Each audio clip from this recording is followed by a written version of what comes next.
Hi, and welcome everyone to another RIS interview where we bring you the story behind the cutting edge research that made it into our journal, the Review of International Studies, commonly known as RIS. Today, I'm really delighted to be talking to Adam Kochanski, who is a research affiliate at McGill University's Center for International Peace and Security Studies. Adam has a new article coming out in the Review of International Studies on framing, truth-telling, and limits of transnational justice.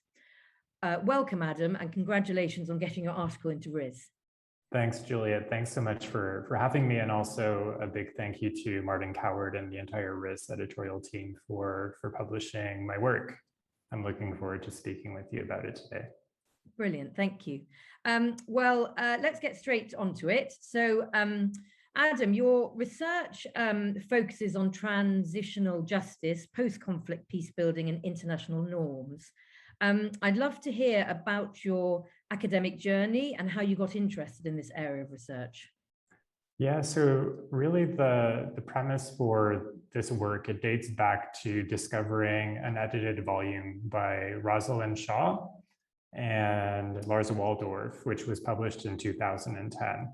And this volume was really the first book-length treatment of the local and transitional justice. So I quickly became really fascinated in this subject, and in particular, the promise that the local seemed to offer for transitional justice processes, like the ones that were described in the article in Cambodia. And I was also fascinated by the potential that they represented in terms of possibly providing a workaround to the politics and the hidden power dynamics that often destabilize state-level transitional justice processes, such as trials and truth commissions. So I was really enamored by this sort of shift towards the local. And for me, this was a little bit of a counterintuitive shift because throughout my personal academic journey as an IR scholar, what I was really interested about was the sort of dark side of international politics, so to speak, and in particular, how NGOs and lobbyists, how they strategically framed issues, not to pursue policy advancements, but rather to subvert, say, multilateral negotiations or other international efforts and really stymie and block these processes. So when some of the first scholarly critiques emerged of local TJ, which also cast light on the sort of dark side of local transitional justice, namely of the Gacaca courts in Rwanda and Acholi reconciliation rituals in northern Uganda, that this really was a perfect fit. And it sparked a natural shift back to my original intellectual curiosities in IR. And it led me to question whether perhaps some of my own assumptions about the local were perhaps over idealistic.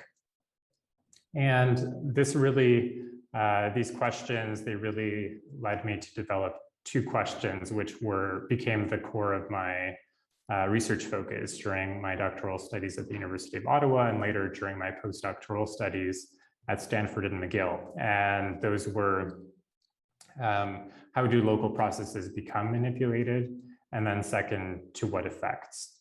And the article, what it does, it offers some preliminary answers to both of these questions. And it also offers a snapshot of my larger book project that the article is based on. And that's entitled Framing Atrocity, the Politics of Truth in Local Transitional Justice. So yeah, that's kind of how I came to this topic. Yeah, very interesting. Could you just give us a brief outline of the main ideas and arguments within the article? Yeah, absolutely.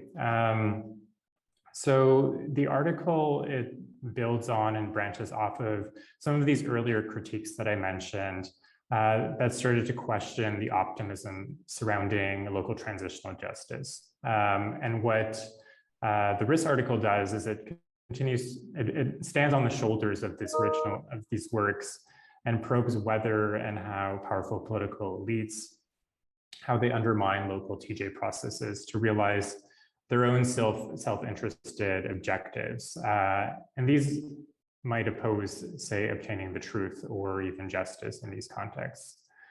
And rather than these dynamics being an unexpected finding of the work, the article really centers these questions, and it makes the politics of local transitional justice the object of the inquiry. So my argument to this end is quite straightforward, and it has two components. The first is that TJ measures can be used instrumentally by governing parties to deflect justice. That is, to sidestep accountability for some of the own crimes that they've committed. And the primary way that they do this is by using strategic framing practices to establish a dominant discourse of past events. And this shapes and delimits the scope of all transitional justice processes, including those at the local level. And the second is that such distortions give governments a tool to undermine any TJ process at any level. And I call this distortional framing, and that's really the main theoretical contribution and idea that's contained in this article. So distortional framing, it has two distinctive features. The first is that while existing research tends to attribute the instrumentalization of transitional justice processes to direct and coercive practices, distortional framing, it tends to see this as more of a subtle and indirect consequence of discursive boundary formations that set and delimit the scope of what constitutes transitional justice. And then second and related, a lot of the existing literature, it tends to focus primarily on the involvement of state-level actors, but rather the article, it calls attention to the role of local power holders, so local gatekeepers in processes of distortional framing. So rather than seeing this as a sort of top-down process, rather it tends to see these distortions as the outcome of an iterative and dialectic process where local actors, they're not just takers or resistors of government directives from above, but they make a really key decision to reproduce these dominant conflict frames for their own interests. And it operationalizes this framework using the case study of Cambodia. So overall, what I'm showing is that this all has a ripple effect that can bring negative consequences for transitional justice outcomes, but from the bottom up. Okay. So I think you've talked us through your concept of distortional framing. I don't know whether you wanted to add anything onto that, but what about its applicability to the sort of broader study of discourse in IR?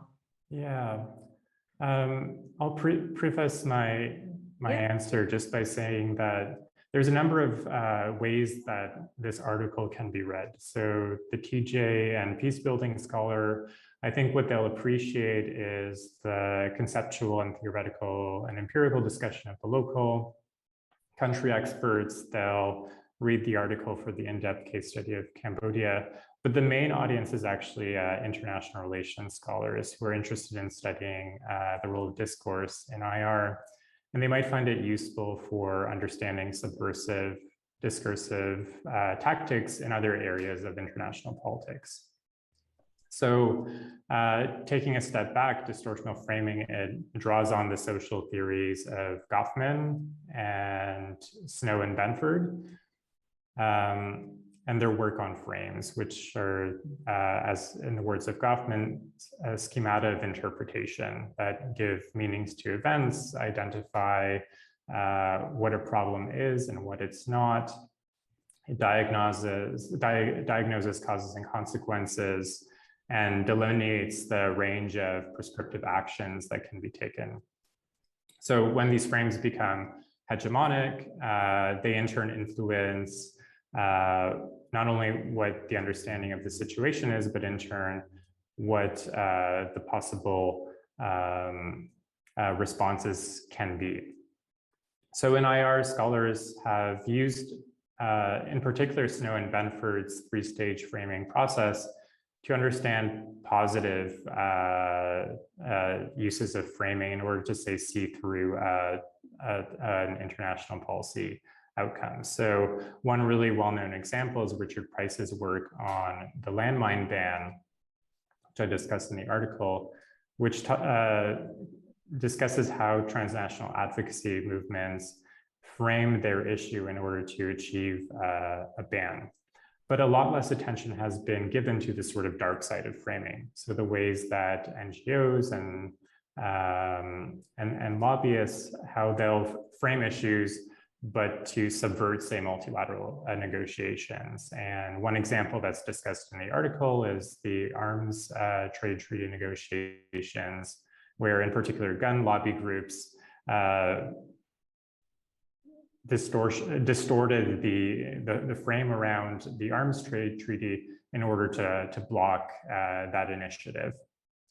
But the article, it kind of applies this to more transitional justice processes. So in terms of distortional framing, and I'm just going to share my screen really quickly.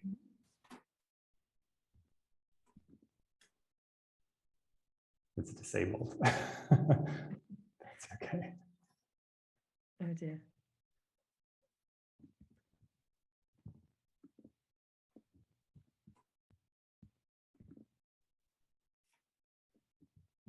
All right, one sec.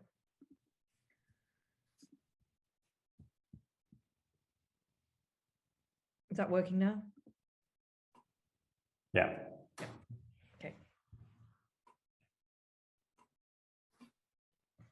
So in terms of distortional framing, it recognizes that there's this really key step at Snow and Benford's diagnostic stage where information is weighed and actors, they decide whether to support a policy initiative or whether it poses harm and they want to block or prevent that action.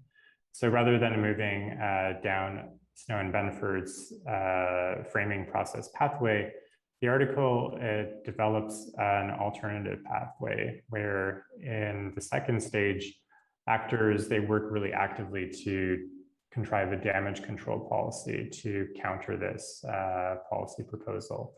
So there they work to reduce the frame by cropping, say, unwanted elements out, by reducing identity boundaries into rigid boundaries. And all of this is to really simplify the storyline in a way that supports their interests in it. And then at the last stage, actors work to really roll out this distortional framing strategy in order to undermine or block the policy initiative. In this case, attempts to pursue dealing with the past. And I'll stop sharing the screen there. Interesting. Okay. So you've talked about the impact of these dominant discursive frames on local transitional justice processes in the case of Cambodia. But how relevant is the framework for transitional justice initiatives taking place at other levels? So, for example, the national or the international, or indeed in other countries? Yeah, I think the framework is quite relevant to other contexts. I've always been surprised when I give this paper at various university speaker series how applicable members of the audience find the framework to a diversity of cases, including, say, in the United States or even in Mexico. So I discuss in the article how, while my focus is on the local because it's a tough test case for the theoretical framework, given its decentralized nature, it should be further from the government's reach. It's very much relevant to TJ processes at other levels. The case study, it tangentially discusses these distortional framing tactics and how they've impacted the work of the extraordinary chambers in the courts of Cambodia. So the international tribunal that was set up to try the senior-most officials of the Khmer Rouge. But the local, it still tends to be seen as a safer space in comparison to, say, trials or truth commissions, which the literature has really recognized as being more susceptible to being hijacked by powerful political actors. And the article also explains that while it's tempting to ascribe distortional framing to, say, authoritarian dynamics in countries like Rwanda, Uganda, or Cambodia, it also recognizes how in some other contexts in consolidated democracies, how these types of strategies have also been deployed. Also in the same special issue, Miriam also, she talks about memory laws and the ways that memory laws are manipulated. And I discuss in this article how memory laws can in many ways be seen as also an exercise in distortional framing. Another example of a non-authoritarian case is post-Franco Spain, where there have been intense efforts to limit the discussions of the past so that they don't cover the Francoist period. So yes, I think that the framework has broader applicabilities to other cases and contexts. Yeah, some good examples there. Okay, well, Adam, for those listening to this interview, what would you say are the main takeaways of the article? Yeah, so I think there are three main takeaways that some of the listeners can take away from this. So the first one is the Cambodia case reveals that such subversive distortional practices are more prevalent than perhaps is known. A lot has been written about Rwanda, about the case of Northern Uganda, but the case study of Cambodia shows that more research is needed into where else such tactics are being used to mask the truth, to insulate powerful political elites, and to legitimate abusive governments. So more study is needed into the factors that might counteract these dynamics, whether locally or in other non-local dimensions of TJ. Second key takeaway is that researchers, they need to be more tuned into how coercion might take on other means, so that they can be more subtle and indirect in nature. And that what happens locally, it can also have a trickle-up effect and have ramifications for transitional justice processes and outcomes at the national and international levels. So again, it calls attention for more research into some of the factors that might counteract these dynamics on the ground, so that a more inclusive and accurate picture of the past emerges. And then a final one is the role of local gatekeepers in transitional justice processes and in world politics. So characterizations of the local as plan takers, plan makers, or resistors of plans. The article says that they're a little bit oversimplistic, and we need to think a little bit more about how local power actors can be the key actor in making decisions about whether to challenge or to reproduce a dominant conflict frame that might undermine transitional justice. Well, thank you so much for this interview. I think a lot of our listeners will agree when I say it's been a really fascinating area of research, and we're very grateful to you for sharing all of this with us.